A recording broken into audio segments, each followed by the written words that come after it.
वाल्मिक कराड हा फरार असताना दिंडोरीच्या आश्रमात 15 आणि 16 डिसेंबरला मुक्कामाला होता.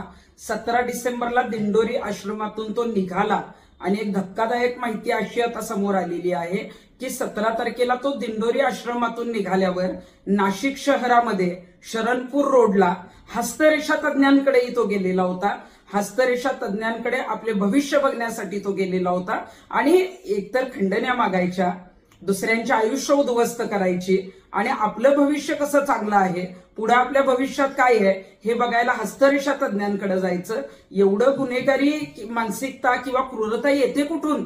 मला वाटतंय की नाशिक पोलिसांनी तातडीनं जे आहे ते शरणपूर पोलीस स्टेशनचे हद्दीतील 17 डिसेंबर 2024 चे सीसीटीव्ही जे आहेत ते तपासावेत आणि वाल्मिक कराड जो फरार होता तो कुणाकुणाकडे गेला, कुठल्या हस्ततज्ञांकडे गेला, त्यांच्यावर सुद्धा कारवाई होणं गरजेचं आहे.